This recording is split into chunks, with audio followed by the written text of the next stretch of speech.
The cat slowly settled on the deck floor in the brightly lit room. Stretching his long body, he let out a giant yawn. Like his human companions, he was groggy and felt slightly sick from the chemicals that hadn't completely worked its way out of his system. Reviving from cryosleep was an unpleasant thing, and it had always put him in his standoffish moods. One of the humans shuffled by, and without considering the consequences, given his mood, attempted to give him an affectionate scratch behind the ears. Had the show of fondness come from anyone else, other than the female he had grown attached to, they would have earned themselves a nasty scratch, soon not to be forgotten. Tired of socializing, he stood with his tail held high and left the cryo vault that housed the flower-shaped hypersleep modules to shake off the lingering remnants of his long sleep. Over the following day, he refamiliarized himself with the 3 levels of the large vessel that had been his home for most of his life. Like the humans that occupied the ship, he too had responsibilities and duties, and like his counterparts, he took his business very seriously.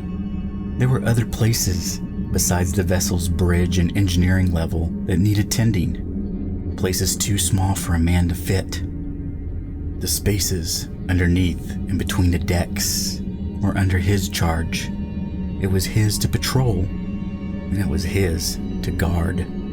To the outside eye, it may seem rather odd and out of place to have a cat roam free on a star freighter. One may question the logic of such a practice, or attribute it to one of those peculiar habits space truckers are known for. Maybe it was simply a means to distract the astronauts and keep their spirits high during long hauls.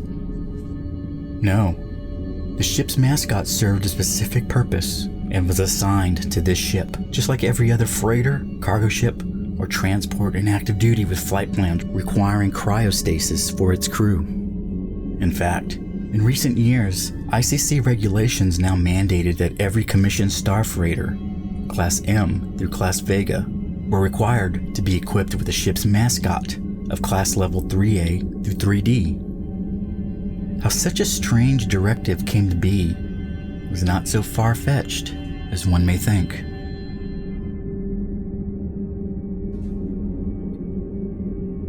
In this modern age, humanity's demand for resources had quickly exceeded what our little world could render. The realization that the Earth was not an endless source of fuel came frighteningly sudden upon humanity. There was no other option than to look to the stars and dream of the vast riches that must be out there. With some ingenuity and lots of money, we slowly and aggressively pushed our reach further out into the unexplored frontiers of space. However, it wasn't the governments of the world that led this charge into the unknown. It was the powerful and wealthy global corporations that conquered the vastness of space. Soon, our small solar system was ours to plunder. But to our dismay, we learned that it was meager and less than adequate. Humanity's aspirations shifted its attention even further out into the void. Our system may be lacking, but there were others nearby rich in minerals and ores. Sprinkled in the emptiness, brave new worlds, planets, asteroids, ripe for commercialization were to be found. Waiting in solitary orbits were isolated and untouched planetoids and moons, overflowing with infinite possibilities for interstellar commerce. Automated compact mining units were sent ahead of us by decades to prepare for our arrival, while we developed technology, constructed shipyards, and humanity began to learn to travel amongst the stars. In the beginning, the large corporations faced many obstacles in establishing this new frontier. The development of new technologies was vital to creating a profitable and a lucrative business model. This included advances in propulsion, life support, energy consumption, inertial and gravitational controls, and so on and so on. Most importantly, the vessels needed the capability to travel immense distances in short periods of time, while transporting and refining tons of cargo.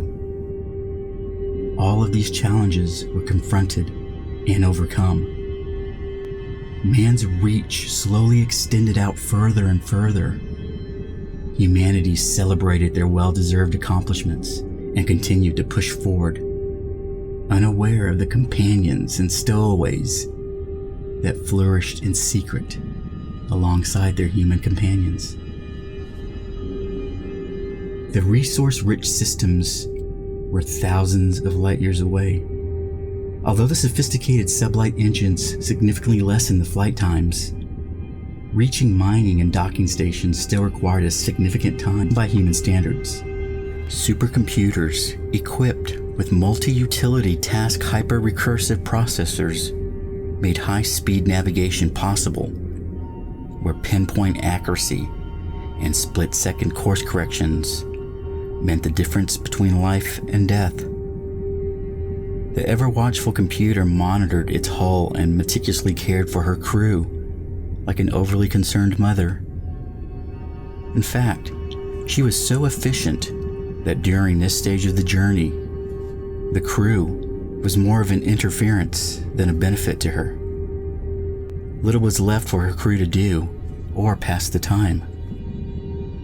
Then there were the extreme G-forces from accelerating to such speeds to consider. The massive weight from a velocity just below the speed of light was intense and capable of crushing a human body instantly.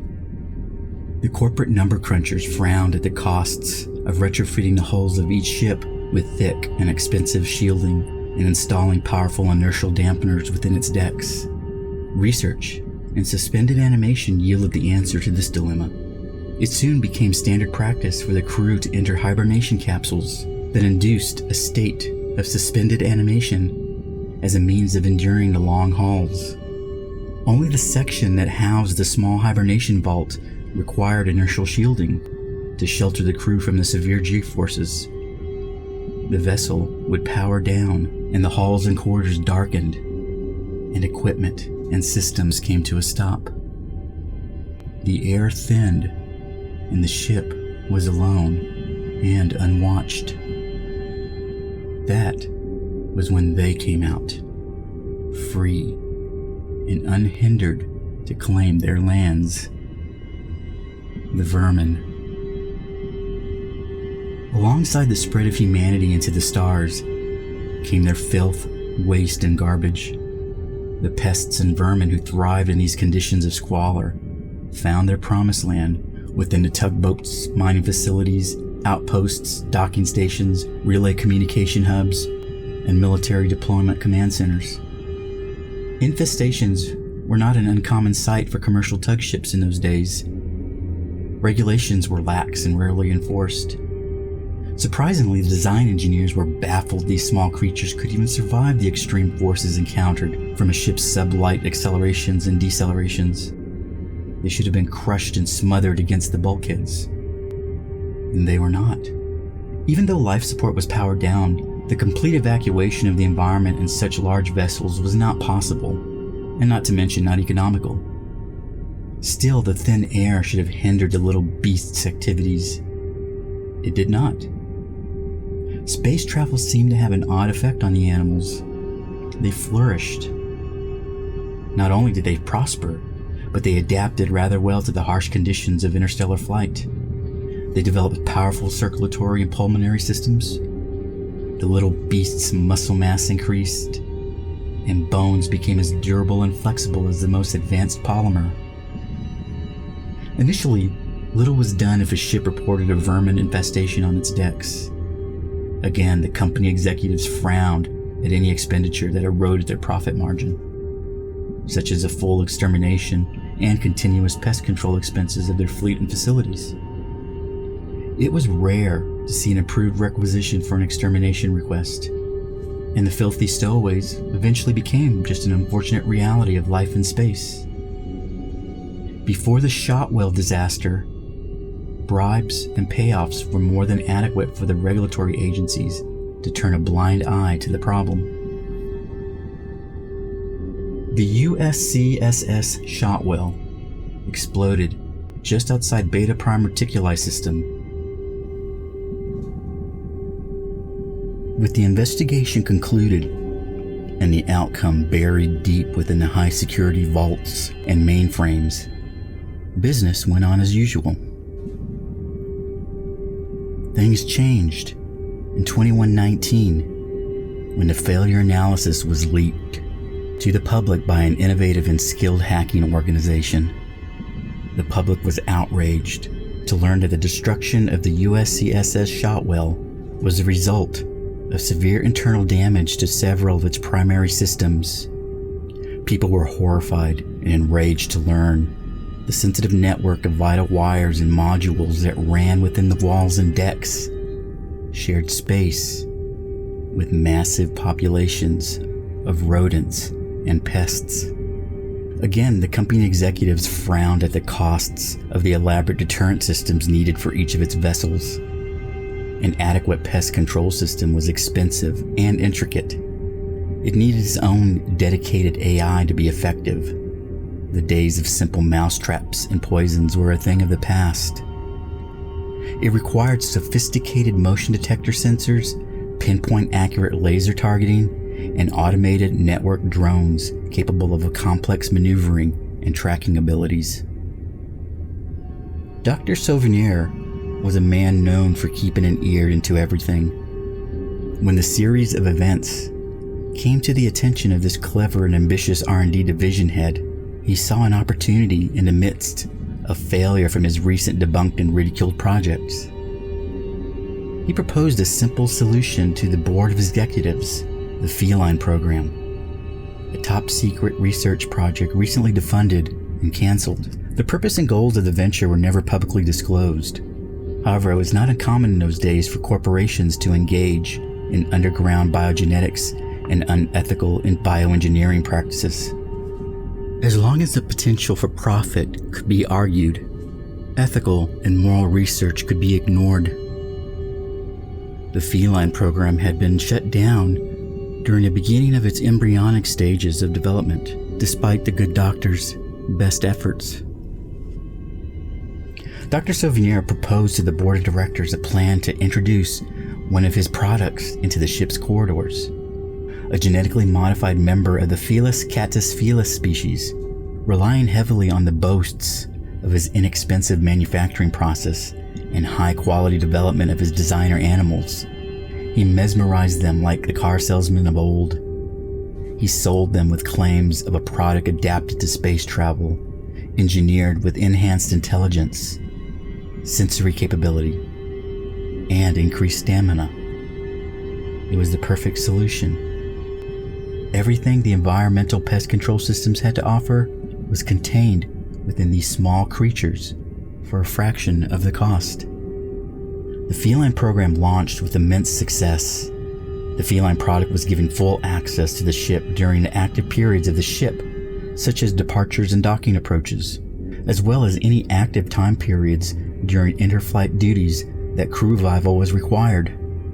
A single feline was capable of keeping an entire ship free of vermin. If any rodent dared step foot on the decks of a ship patrolled by a feline product, it would be dealt with swiftly and efficiently. It wasn't long before every ship was assigned its own feline to serve as mascot and custodian to its long and dark corridors.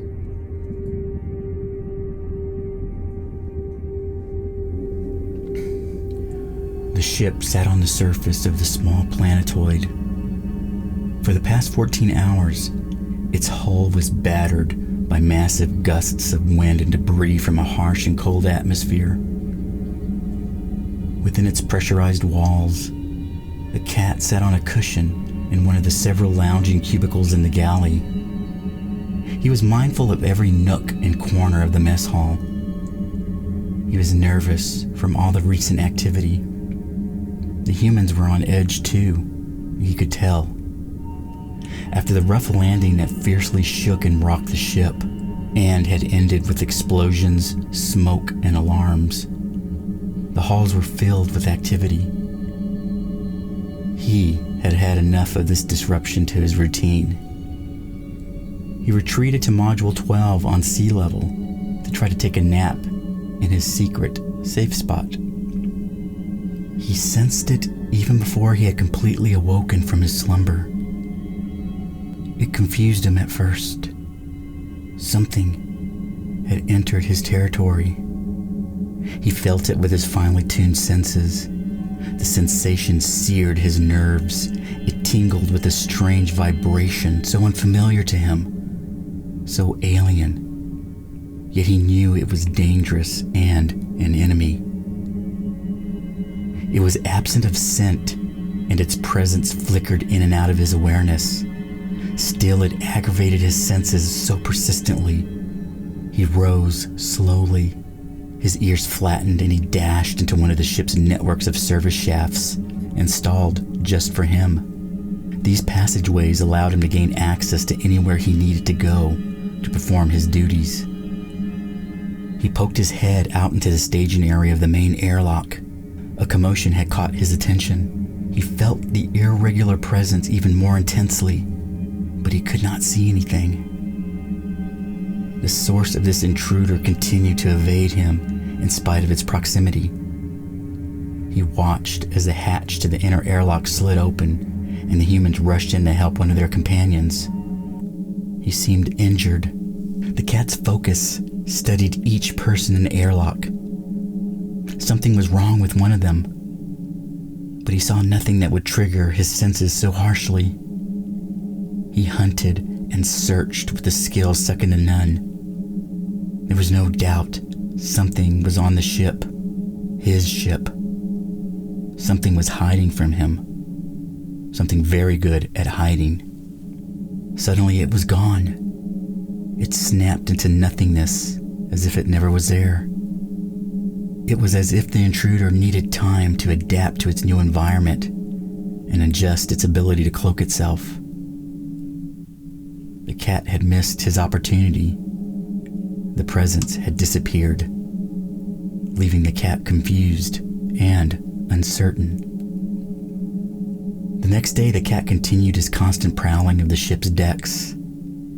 He had just entered an upper-level observation station when the presence once again erupted into his awareness. In the distance, he could hear panicked cries from the others, intermixed with a scream of agony. He raced towards the sound and its source. It was time to deal with this mysterious intruder. He flew past his crewmates, barely taking notice of the stunned looks of horror each one had plastered on their bloodied faces. The galley was coated in a thick layer of blood and viscera. It had sprayed out in all directions from the body. Still twitching, with a massive hole in his chest, the human was sprawled across the table and still contorted in agony of the last moments of his life. The cat followed the gory pools of blood and entrails the creature had pulled out of the body from its quick exit. He followed the bloody trail to an opening of a small service shaft. The cat paused. Adrenaline pumped into his bloodstream. Every nerve in his sleek and slender body was on fire, and he entered the dark shaft. The hunt had begun.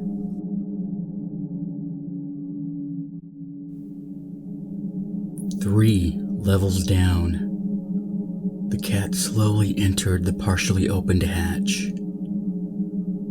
The sea-level equipment maintenance area contained rows of old and battered equipment stacked on partially assembled machinery.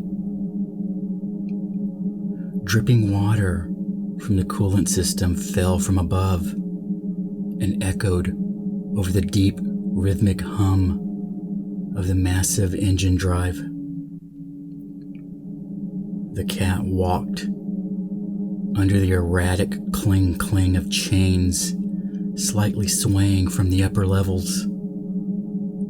So many sounds called out, but the silence underneath overwhelmed them all.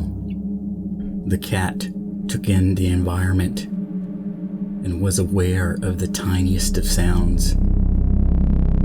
He could feel and see everything all around, for it vibrated the air like an insect struggling in a spider web. The reverberations caused ripples of color-deformed waves that expanded out, creating shapes and scents and sounds. They were vibrant colors that man never knew existed and would never be able to see. To the cat, it was a familiar sight and gave him vast amounts of information about his surroundings. The cat walked behind the rows of shadowed equipment, following the sound, looking for its source.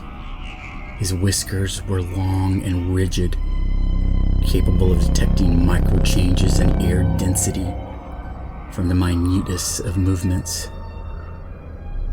The maintenance compartment ended at a short service tunnel connected to a massive room that housed one of the ship's retracted landing gears. The condensation from the engine's heat fell like a light rain. Large, dirty, and oily gears and servos lined the chamber walls, with a myriad of thick and ribbed cables interwoven throughout the machinery. The landing gear stood tall in the center of the room, cradled by filthy jointed arms of several undercarriage support struts. In the corner annex, movement from an abnormal shape caught the cat's keen eyes. Coiled in a ball, it sat within a groove of the lower portion of the landing gear. The cat froze and flattened himself to the ground. His piercing yellow eyes studied the beast from bottom to top, looking for any weakness or advantage. The creature was thin, but long, like a cobra. Its skin was still moist and glistened from coats of congealed blood from its former host. It had no legs, and it had no eyes, but two small arms with hands of needle-like fingers were at its side. Its long, slender body appeared soft, but it was lined with bulges and striations, revealing it was simply one long and powerful muscle from tip of tail to fang of mouth. Instinct had always been the cat's ally. It provided him instruction on how to hunt and fight. It told him what to fear and when to attack. For the first time, it was silent, and the cat was afraid. However, the fear only lasted moments, for it is nearly impossible to scare a true feline into inaction. It was his business in life to watch over his territory without consideration to the manner of beast or how alien the creature was. He knew what needed to be done. He knew where to strike. His jump and his bite must be perfect. It was its back he must break. But he must be careful. He could smell a poison in its veins of such toxic and noxious concentrations.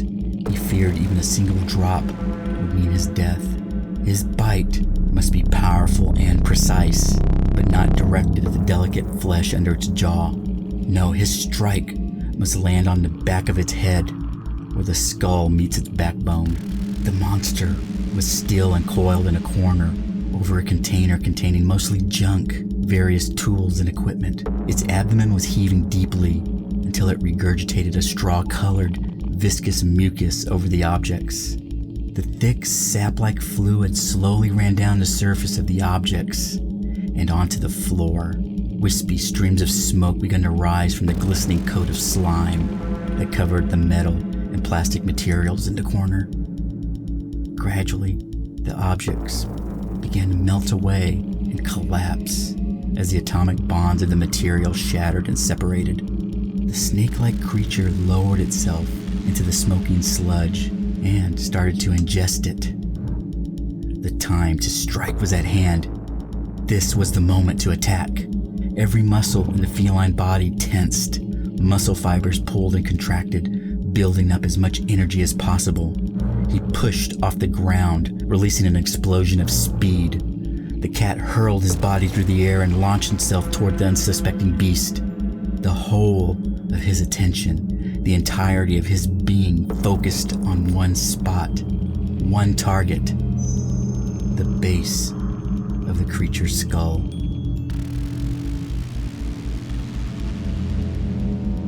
The cat bit down hard on the leathery skin and kicked hard with its hind legs against the lower back. The loud, satisfying snap of vertebrae separating and shattering should have rung out. It did not. The creature gave a high-pitched scream of pain as it rolled and thrashed violently to the side, taking the cat with it. As the two tumbled and crashed into equipment, its slender body wrapped itself around the cat's frame and squeezed. The loud snapping of the cat's ribs and femur from the compression of the creature's thick body should have rung out. It did not. Although the creature's body was basically a long muscle with teeth capable of shattering a human sternum, it had not realized the cat's blow had not been in vain, and it had taken injury to itself. Hindered, the creature's ability to constrict itself was significantly lessened. It hissed as it used what strength it could muster to squeeze the remaining air out of the cat's lungs. The cat could feel the burn within his chest from lack of oxygen. With his mouth still firmly clamped onto the beast's hide, he couldn't even let out a growl of frustration. The two adversaries were at a stalemate. It was only a matter of whose will was stronger and whose necessity was greater. The cat's need for air or the creature's desire to overcome its injury and kill. Misfortune had entered the game, and its gaze fell upon the cat. For when a slight burn began to emerge in the cat's mouth, he had no other choice but to relent and release his bite from the creature. If he had not, the tiny wound he had inflicted would grow and release the acidic fluids flowing within the little beast into his mouth. The cat continued to kick with all his might, each landing hard against the creature's injured spine. With each kick, the impacts grew weaker. With the last of his strength, he kicked off the floor instead of at the creature. This gave him the leverage to twist to center of his gravity and reposition himself with the full of his body weight pressing down on the long creature wrapped around his torso. As the last of the air was violently expelled from its body, it tried to scream but found it could not. Its struggles became more pronounced. It did not like this change in superiority. To the cat's surprise, the creature released its grip and quickly uncoiled its long body. In an instant, it disengaged from its opponent, zipped into a cluttered panel littered with wires and conduits. It scurried up the wall and emerged overhead on top of a support strut. It perched high above, looking down on the grated floor. It glanced longingly at its slurry crater of melted material, then glared back at the cat. Before disappearing into the dark shaft, it gave a long and furious shriek of hate and anger towards the cat.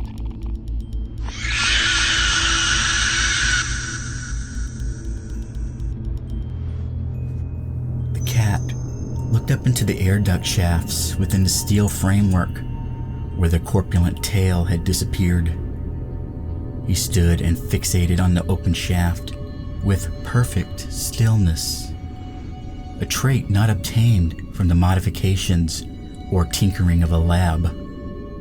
This was the work of millions of years of evolution and natural selection. It was still up there. Although the cat could not understand the concepts or ponder over this strange creature's biology, He knew it was rapidly changing. It was growing. Even now, its presence was quickly fading from the cat's awareness. His senses were designed to hunt and track prey, and it was becoming something that nature dictated was no longer prey to him. However, the cat was wise enough to understand the change in perspective did not go both ways. It would most definitely hunt him down and kill him if it so desired. The cat was also aware that something else had changed. His gaze broke from the upper levels and now peered at the slurry mess of metallic sludge left behind. The expelled enzyme from within the creature had run its course, no longer smoking or sizzling from the material that had once been tools, equipment, and supplies. The little beast had been feeding in preparation for the rapidly approaching growth spurt and metamorphosis it was about to undergo. A critical phase in its development. It only had an opportunity for maybe 1 or 2 mouthfuls before its feeding was interrupted. If it had sufficiently obtained the necessary nutrients in its larval stage, in its adult form, some might have been stunned by its greatness. They might say they admired its purity and marveled at a structural perfection matched only by its hostility. Others might hold admiration for its unclouded conscience and look upon it with envy for its nature, devoid of remorse or delusions of morality. And some may even go as far as to be certain and without a doubt it was the perfect organism. However, they would be wrong. It will not be perfect. Yes, it will still be powerful, but only a mere shadow of what it was meant to be. In considering this beast, one must look at the nature of nature herself. She is precise, elegant, and full of ingenuity. She has endless variety at her disposal. She is also mad, malicious, and insane, with tendencies to inflict unimaginable pain and suffering upon those who are unable to adapt to her ever-changing moods. She is capable of extreme and pointless acts of violence and destruction upon her creations. All must love her, respect her, and fear her. Now, if such an entity did exist in some tangible persona, and it poured all its rage and insanity into one organism, it might have looked something like this creature. Nevertheless, in all its potential for perfection and greatness, one requirement had not been satisfied. It must feed before its final metamorphosis into adulthood. It had failed. The window of opportunity to consume the available nutrients from its surroundings was narrow and could not be missed. It had been given the enzymes capable of breaking down any type of metallurgic matter at the atomic level into nutrient-dense molecules. This would fuel its rapid growth and provide nourishment during the critical time of development. Unable to do this, the creature would enter the metamorphosis in a nutrient-deficient state, severely impairing its development and growth. Instead of a body that can move in complete silence with stealth and grace, it would now be slow and awkward in shape and form. Black armored exoskeleton of razors, harder than the steel of the ship's bulkhead, would be soft and easily bruised with a sickly green hue.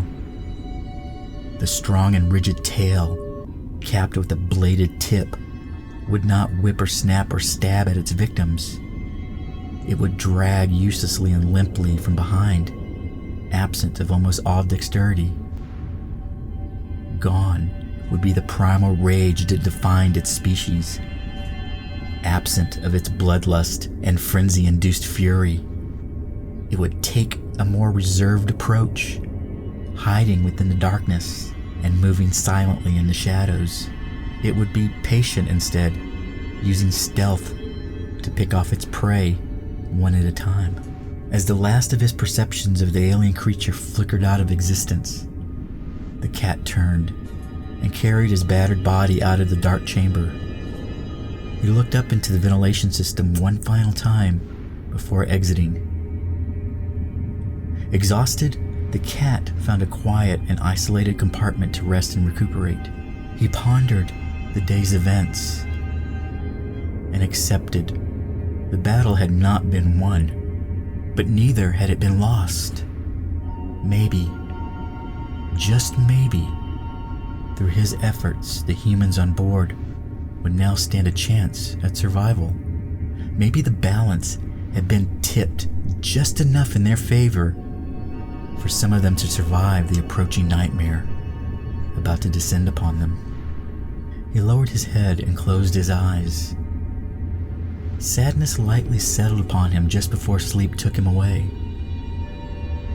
He knew this creature that had trespassed on his ship brought destruction with it, and this place had very little time left. This giant collection of metal and circuitry and plastic would soon be no more. It had been his home for most of his life, and he had defended it and kept it safe and free from all invaders during that time. When sleep eventually arrived, it was not sorrow that occupied his thoughts. It was pride. He relived the epic battle in his mind and knew without a doubt that he had fought with tooth and nail and with speed and bounce. He had faced a creature honed and fine-tuned by nature to be the perfect killing machine, and he still held his head and tail high. Today, he met his purpose in life and honored his mandate. That wild paw walked upon steel. Never would a transgressor step foot on his decks and go unchallenged within these corridors. The cat slept and began to dream.